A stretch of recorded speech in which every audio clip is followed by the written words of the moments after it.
Bonjour et bienvenue. Connaissez-vous les principaux critères de conception du véhicule de service pour un téléporté? Découvrons cela ensemble.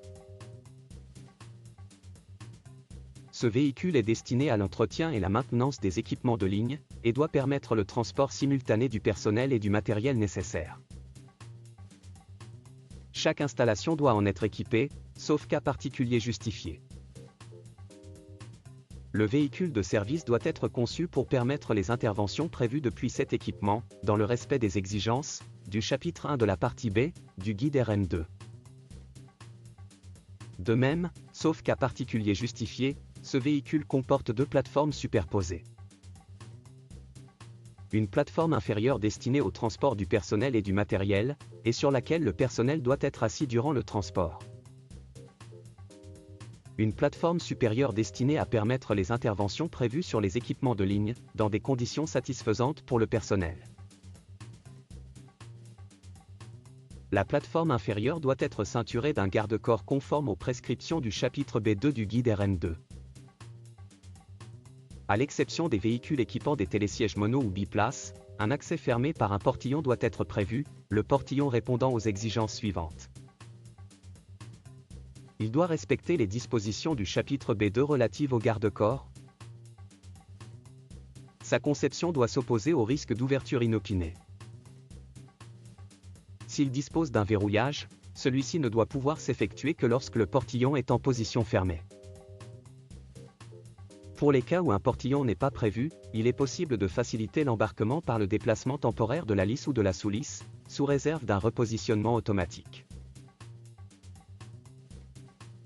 La plateforme supérieure doit être équipée de points d'ancrage EPI contre les chutes de hauteur, distincts pour chaque personne. D'un point de préhension côté suspente destiné au personnel et pour assurer sa stabilité. D'une plainte périphérique.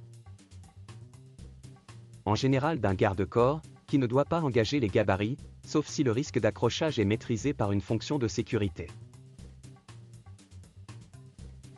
Une fonction de sécurité équivalente doit être prévue pour la gestion de tout dispositif amovible qui engagerait le gabarit, par exemple une potence de manutention. Une échelle doit permettre le passage entre les deux plateformes. Le personnel doit être assuré par un équipement de protection individuelle contre les chutes de hauteur lorsqu'il transite par l'échelle.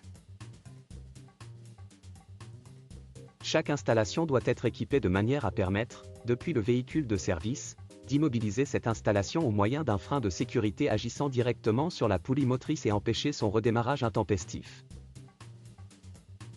Pour limiter les risques d'arrêt intempestif sur perte de la liaison radio, il y a possibilité de décaler l'ordre d'immobilisation sécuritaire d'au plus 2 secondes, qui s'effectue dans le paramétrage du time-out, au niveau de la radiocommande de maintenance embarquée. Cela s'effectue en considérant qu'il ne s'agit pas d'un arrêt d'urgence mais d'un moyen d'immobilisation sécuritaire embarqué.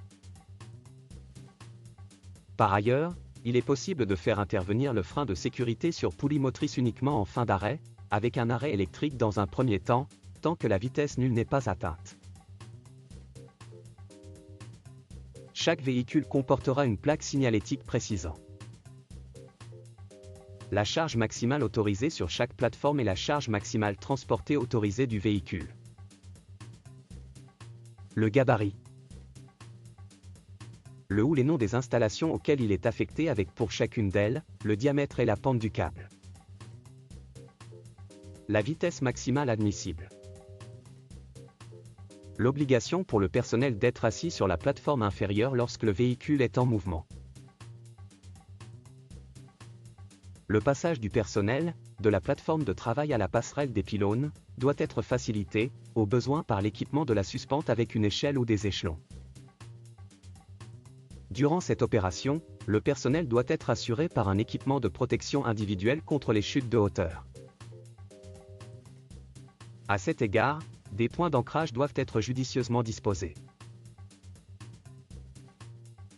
Si cette vidéo vous a plu, nous vous remercions de cliquer sur « J'aime ». N'hésitez pas à consulter notre catalogue de formations en ligne sur le www.learning-pack.com. Également, abonnez-vous à cette chaîne en cliquant directement sur le logo SCPRM qui vient d'apparaître. À bientôt dans une prochaine vidéo.